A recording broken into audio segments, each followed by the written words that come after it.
These are the words of the covenant which the Lord commanded Moses to make with the sons of Israel in the land of Moab, beside the covenant which he had made with them at Horeb.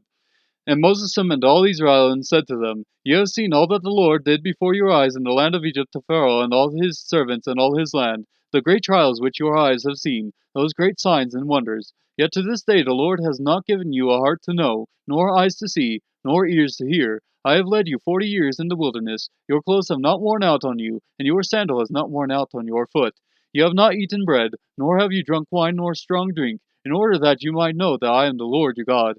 When you reached this place, Sihon the king of Heshbon and Og the king of Bashan came out to meet us for battle, but we defeated them. And we took their land and gave it as an inheritance to the Reubenites, the Gadites, and the half tribe of the Manassites. So keep the words of this covenant to do them, that you may prosper in all that you do. You stand today, all of you, before the Lord your God, your chiefs, your tribes, your elders and your officers, even all the men of Israel, your little ones, your wives, and the alien who is within your camps, from the one who chops your wood to the one who draws your water, that you may enter into the covenant which the Lord your God, and into his oath which the Lord your God is making with you today, in order that he may establish you today as his people, and that he may be your God, just as he spoke to you, and as he swore to your fathers, to Abraham, Isaac, and Jacob. Now, not with you alone am I making this covenant and this oath, but both with those who stand here with us today in the presence of the Lord our God, and with those who are not with us here today. For you know how we lived in the land of Egypt, and how we came through the midst of the nations through which you passed. Moreover, you have seen their abominations and their idols of wood, stone, silver, and gold, which they had with them.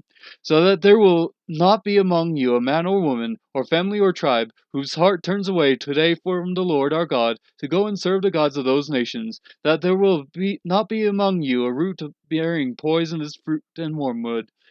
It shall be when he hears the words of this curse, that he will boast, saying, I have peace though I walk in the stubbornness of my heart in order to destroy the watered land with the dry. The Lord shall never be willing to forgive him, but rather the anger of the Lord and his jealousy will burn against that man, and every curse which is written in this book will rest on him, and the Lord will blot out his name from under heaven. Then the Lord will single him out for adversity from all the tribes of Israel, according to all the curses of the covenant which are written in this book of the law. Now the generation to come, your sons who rise up after you, and the foreigner who comes from a distant land, when they see the plagues of the land and the diseases which the Lord has afflicted it, will say, all its land is brimstone and salt, a burning waste, unsown and productive, and no grass grows in it, like the overthrow of Sodom and Gomorrah, Admah and Zeboim, which the Lord overthrew in his anger and in his wrath. All the nations will say, Why has the Lord done thus to this land? Why this great outburst of anger? Then men will say, Because they forsook the covenant of the Lord, the God of their fathers, which he made with them when he brought them out of the land of Egypt. They went and served other gods and worshipped them, gods whom they have not known and whom he had not allotted to them.